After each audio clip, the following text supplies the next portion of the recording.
기초 물리학. 이번 시간에는 소리의 발생과 전파 및 도플러 효과에 대해 학습하겠습니다. 음파가 매질을 통과할 때 그 속력은 매질의 특성에 의존해 달라집니다. 특히 음파가 공기를 통해 이동할 때 공기를 구성하는 요소들은 파동의 운동 방향에 따라 밀도와 압력의 변화를 일으키며 진동하는데요. 만약 음원이 사인형 파동으로 진행한다면 압력의 변화 또한 사인형 파동을 갖습니다. 사인형 음파의 수학적인 기술은 사인형 줄의 파동과 매우 유사합니다. 한편 음파는 진동수의 범위에 따라 가청 음파, 초저주파, 그리고 초음파 세 가지로 나눌 수 있는데요. 우선 가청 음파는 사람의 귀로 감지할 수 있는 범위 내의 파로서 악기나 음성, 확성기 등 다양한 방법을 통해 얻을 수 있습니다. 그리고 초저주파는 가청 음파 이하의 진동수를 갖는데 코끼리들은 수십 킬로미터 떨어져 있는 코끼리에게 서로의 연락수단으로서 바로 이 초저주파를 사용합니다. 마지막으로 초음파는 가청음파 이상의 진동수를 갖습니다. 사냥꾼들은 개를 부르기 위해 묵음 호각을 사용하죠. 즉, 인간은 초음파를 전혀 감지할 수는 없지만 개들은 이 호각이 방출하는 초음파를 쉽게 들을 수 있습니다. 또한 초음파는 의학용 영상에도 사용되는데요. 이처럼 음파 또는 소리는 자연과 인간에게 매우 유용하게 쓰이고 있습니다. 그럼 지금부터 소리가 어떻게 발생하고 또 어떠한 것들과 관련이 있는지 살펴본과 동시에 도플러 효과에 대해 알아보도록 하겠습니다. 여러분 안녕하세요. 여러분과 함께 기초물리학을 학습할 김대중입니다. 이번 시간의 학습 내용은 소리의 발생과 전파, 그리고 도플러 효과입니다. 여러분은 이번 학습을 마치고 나면 소리의 발생과 전파에 대해 설명할 수 있고 도플러 효과를 설명할 수 있게 될 것입니다. 그럼 지금부터 학습을 시작하도록 하겠습니다. 소리의 발생과 전파.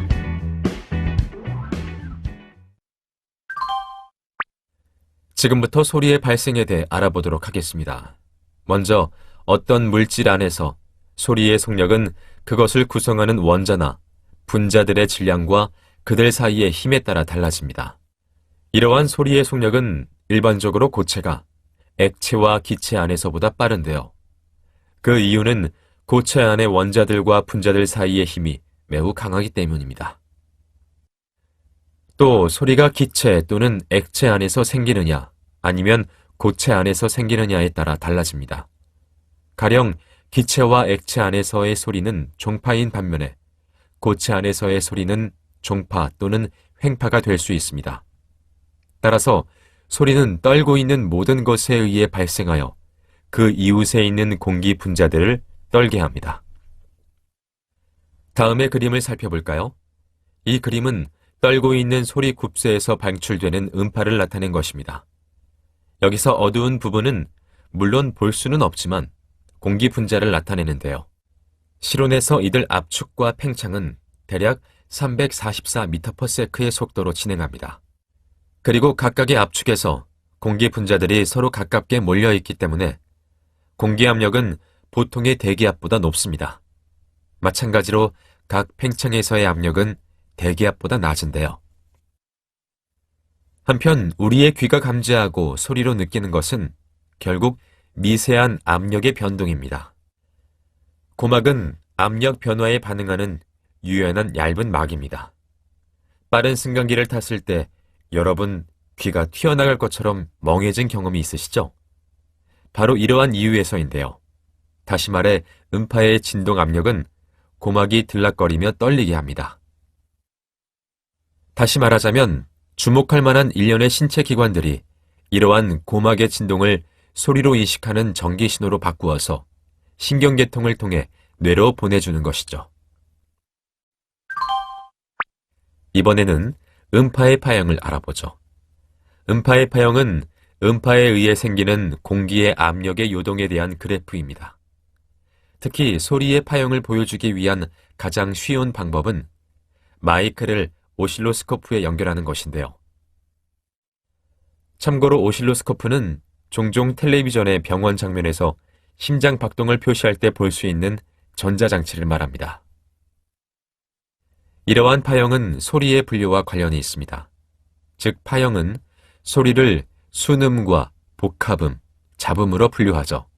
그럼 하나씩 살펴볼까요? 먼저 순음은 쌓인 파형을 가진 소리입니다. 사람이 조심스럽게 일정한 음색으로 휘파람을 불 때와 같이 소리급세는 순음을 발생시킬 수 있습니다. 다음으로 복합음은 복잡한 음파입니다.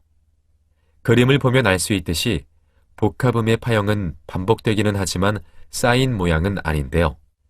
따라서 모든 복합음 또한 일정한 파장과 일정한 주파수를 가지는데 대부분의 음악 소리가 이 복합음에 해당되죠. 그렇다면 잡음은 어떤 소리일까요? 잡음은 계속해서 반복되지 않는 불규칙한 파형을 갖는 소리로서 일정한 파장이나 주파수를 갖지 않습니다. 이러한 잡음에 해당되는 예로서 빠르게 움직이는 공기의 소리라 할 수 있는데요. 또 일상적인 말에서는 종종 소리가 순음이나 복합음이 될지라도 원하지 않는 모든 소리를 잡음이라고 합니다. 한편 음파 또한 분류가 가능한데요. 이 음파는 진동수의 범위에 따라 가청음파, 초저주파, 초음파 이렇게 세 가지로 나눌 수 있습니다. 그럼 자세히 살펴보도록 하죠. 우선 가청음파는 20에서 2만 헤르츠의 범위로 사람의 귀로 감지할 수 있는 범위 내의 파동을 말합니다.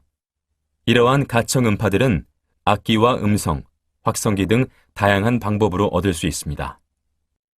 하지만 가청음파의 범위 밖에 있는 주파수의 소리는 사람이 들을 수 없는데요. 20Hz보다 낮은 주파수의 소리를 초저주파라고 합니다. 큰 진폭의 초저주파는 듣는 것보다 주기적인 압력 펄스로 느낄 수 있죠. 그리고 코끼리와 고래가 들을 수 있는 범위는 초저주파 영역까지 내려갑니다. 마지막으로 초음파란 2만 헤르츠보다 높은 주파수의 소리를 말합니다. 즉, 개나 고양이, 나방, 쥐, 그리고 박쥐의 가청 범위는 초음파까지 올라가서 사람이 들을 수 없는 매우 높은 주파수의 소리를 들을 수 있습니다. 자, 지금까지 소리의 발생에 대해 살펴봤는데요. 이렇게 소리가 만들어지면 그것이 우리의 귀까지 전달될 때 어떤 요인들이 영향을 미칠까요? 파동 전파의 일반적인 양상들은 음파에도 적용되는데요. 영향을 미치는 요인들 가운데 반사, 굴절, 그리고 음원으로부터의 거리에 따른 진폭의 감소 등이 우리의 귀에 실제적으로 도달하는 소리에 가장 큰 영향을 미칩니다.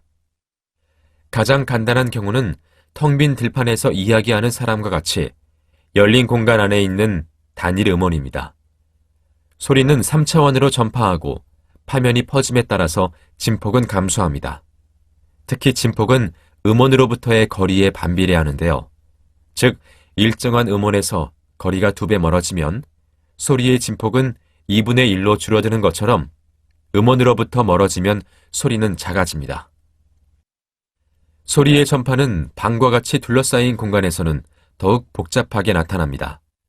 첫 번째, 소리의 회절과 반사는 여러분이 음원이 보이지 않는 구석진 곳에 있어도 소리를 들을 수 있게 해줍니다. 우리는 이러한 현상에 매우 익숙하죠. 그리고 두 번째, 음원이 여러분과 같은 방 안에 있을 때라도 여러분이 듣는 소리의 대부분은 벽과 천장, 바닥, 그리고 방 안의 모든 물체에서 한 번 또는 그 이상 반사된 것인데요. 이것이 듣는 소리에 큰 영향을 미칩니다. 자, 그림을 보면 좀 더 이해가 쉬울 텐데요. 이 그림은 방 안에 있는 음원에서 방출되는 소리가 무수히 많은 경로로 우리의 귀에 도달할 수 있음을 보여줍니다. 박수와 같은 하나의 소리 펄스를 상상해 볼까요? 빈 공간에서 소리 펄스가 여러분 옆을 지나갈 때 순간적인 소리만이 들릴 것이며 또 방 안에서 발생된 비슷한 펄스가 반복적으로 들릴 것입니다. 실제로 여러분은 여러분의 귀로 직접 전달되는 소리, 그 다음 여러분 귀에 도달하기 전에 천장, 바닥 또는 벽에서 반사되는 소리, 그 다음 2번, 3번, 그 이상 반사되는 소리들을 듣습니다. 이 반사된 음파들은 여러분 귀에 도달하기 전에 점점 먼 거리를 진행하기 때문에 직접 도달하는 소리보다 나중에 연속적으로 들립니다. 이렇게 둘러싸인 공간에서 일어나는 이와 같은 반복되는 소리의 반사 과정을 잔향이라고 합니다. 예를 들어 한 번의 박수 소리는 빨리 사라지는 연속음으로 들리는 것과 같습니다. 또 강당에서 긴 음표를 연주하는 트럼펫과 같이 방 안에서 일정한 소리가 발생할 때 사람이 듣는 소리는 많은 경로의 잔향에 의해 영향을 받습니다. 우선 소리는 열린 공간의 같은 거리에서 여러분이 들었던 것보다 큽니다. 여러분을 둘러싸는 소리는 음원에서 직접 오는 것이 아니고 모든 방향에서 옵니다. 그리고 음원 뒤 짧은 거리에서 소리의 크기는 열린 공간에서와 같이 거리에 따라 빠르게 감소하지는 않는데요. 그래서 강당의 가운데에서뿐 아니라 뒤에서도 소리를 들을 수 있는 것입니다. 마지막으로 음원이 멈출 때 소리가 서서히 줄어들 뿐 아니라 소리가 시작될 때에는 서서히 증가합니다. 그렇다면 음파의 물리적 특성이 소리를 들을 때 갖는 정신적 느낌과 어떻게 관련되어 있을까요? 이는 매우 주관적일 수도 있어서 심리적인 느낌을 측정할 수 있는 물리적인 양과 비교해 보겠습니다. 소리를 주관적으로 기술하기 위해 사용하는 주된 분류에는 음의 음조, 색이, 그리고 음질이 있습니다. 그럼 이 세 가지 분류들을 살펴보도록 하겠습니다.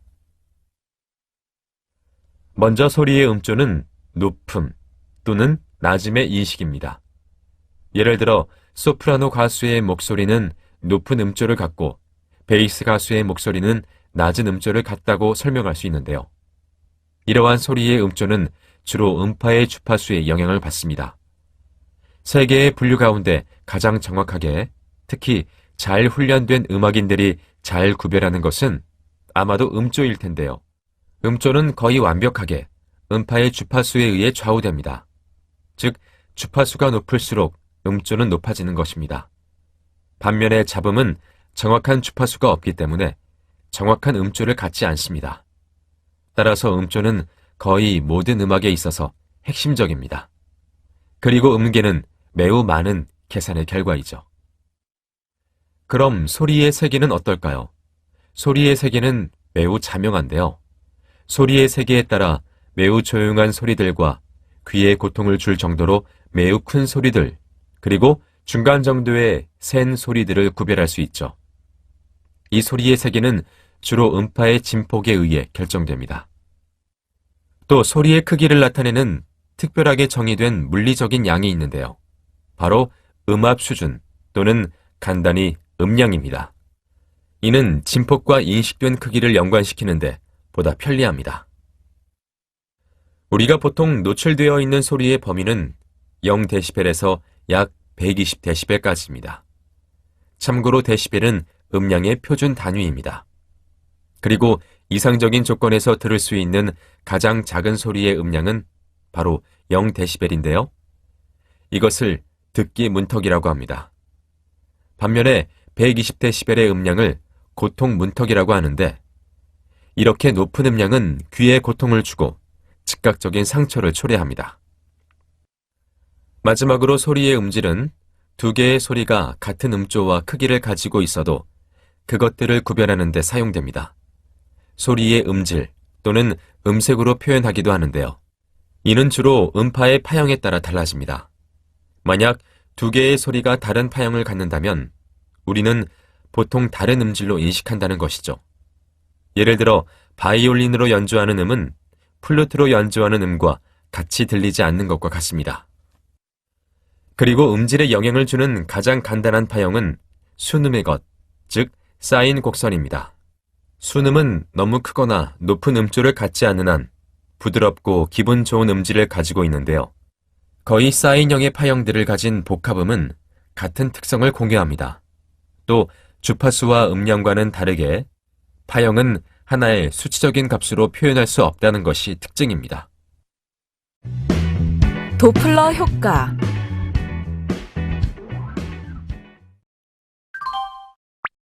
이번에는 도플러 효과에 대해 알아보겠습니다. 자동차가 경적을 울리며 지나갈 때 자동차의 경적음이 어떻게 변화하는지 알고 계시죠? 사람이 듣는 경적 진동수는 자동차가 접근하면 높아지고 멀어지면 낮아집니다. 이렇게 음원과 관측자의 상대적 운동에 따라 진동수가 변하는 현상이 바로 도플러 효과라고 하는데요. 그럼 다음의 그림을 함께 보시죠. 음원의 진동수를 F, 파장을 람다, 그리고 음속을 V라 합시다. 관측자가 정지하고 있을 때 관측자는 매 초당 F개의 파면을 관측하게 됩니다. 그리고 곧 V0는 0이고 Vs는 0일 때 관측되는 진동수는 파원의 진동수와 같습니다. 반면 다음 그림과 같이 관측자가 음원을 향하여 움직일 때 관측자에 대한 상대적인 음속은 V-는 V 플러스 V0이지만 파장 람다는 변하지 않습니다. 그러므로 식 V는 F 람다를 이용하여 관측자가 듣는 진동수 F-는 증가하게 된다고 말할 수 있고, 관측자가 정지한 음원에 대하여 다가갈 때와 멀어질 때는 식 F-는 처음 진동수 F0에 V분의 V 플러스 마이너스 VO가 주어집니다. 자, 이번에는 음원 VS가 이동하고 관측자가 정지해 있는 경우, 즉 V0는 0일 때를 생각해 봅시다. 만약 음원 VS가 관측자 A를 향하여 움직이면 관측자가 듣는 파면들 사이의 거리는 음원이 움직이지 않는 경우의 거리보다 가깝게 관측됩니다. 결과적으로 관측자 A에서 측정되는 새로운 진동수 F-는 음원의 처음 진동수보다 커집니다.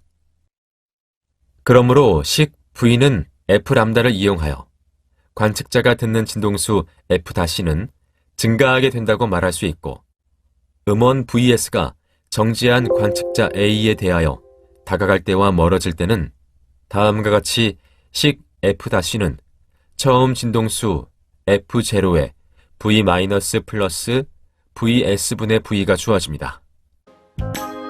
지금까지 학습한 내용을 퀴즈를 통해 확인해 보겠습니다. 시작 버튼을 클릭하세요.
지금까지 학습한 내용을 정리해 보겠습니다.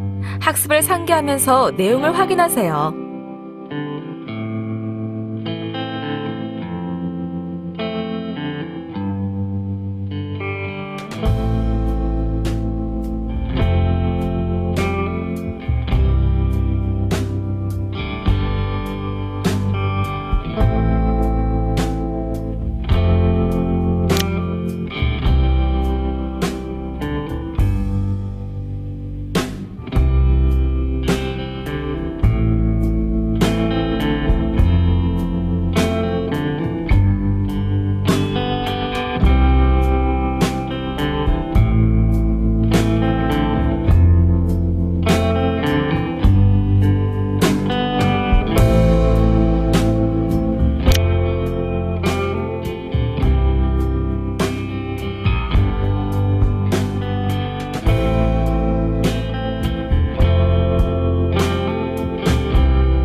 수고하셨습니다.